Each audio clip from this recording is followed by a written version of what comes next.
All right, Frankie, thank you. And let's bring in legal analyst Anne Bremner, who has covered this trial from gavel to gavel. Anne joins us live tonight. Anne, you have defended numerous police officers during your career. You watched this trial. You covered it for national media outlets. Were you surprised that the verdict came back so quickly and at what the verdict was? Well, I wasn't surprised by the verdict or how quickly it came back, especially because the jury didn't ask any questions. And it seemed to me that they probably would be coming back to the way that they did. And I have defended police, Portland, Seattle. I've defended Chief Best, or represented her, not defended her, here in Seattle with respect to her tenure. So as a police lawyer, I really looked at the details of the case, of course, and understood the kinds of arguments that were being made on both sides. But I also understand completely the notion of social justice that was being meted out here, but also was being sought here. You know, we often see with legal cases, we see social change, Brown versus Board of Education, Roe versus Wade. This jury did something that was extremely important to a movement and to society, especially those marginalized in society or claimed to be. And we've talked about kind of what this does, what this message sends to the officers accused in this case, but what does this message and this verdict send to law enforcement in general across the nation? Well, I think that message has been received about a year ago. It's been received over time about police reform, but officers have very difficult jobs. The law says you don't decide what they do, whether it's excessive or not, by armchair quarterbacking, but more by looking at split-second decisions that they have to make every day.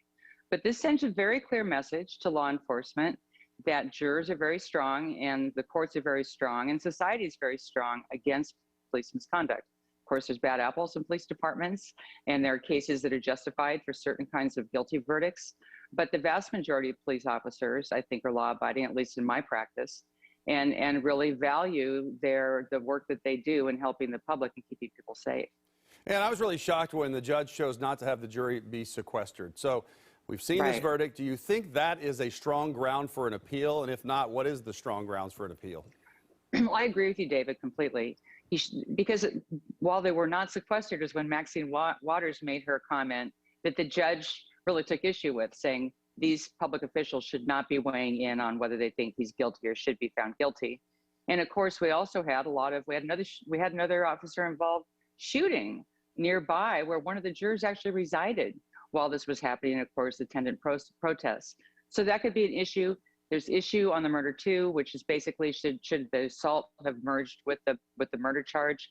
In Washington State, our Supreme Court has said that it does. The other question, of course, is whether or not, in terms of the trying to think the other bigger issues that I felt, that one I think was a really big one, and I think some of the jury instructions may have a basis.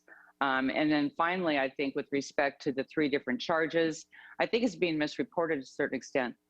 The murder too, because the conviction was on the greatest charge, the others drop out. We'll see what happens at sentencing.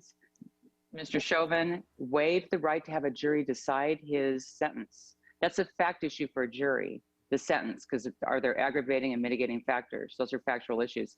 He's going to let the judge decide.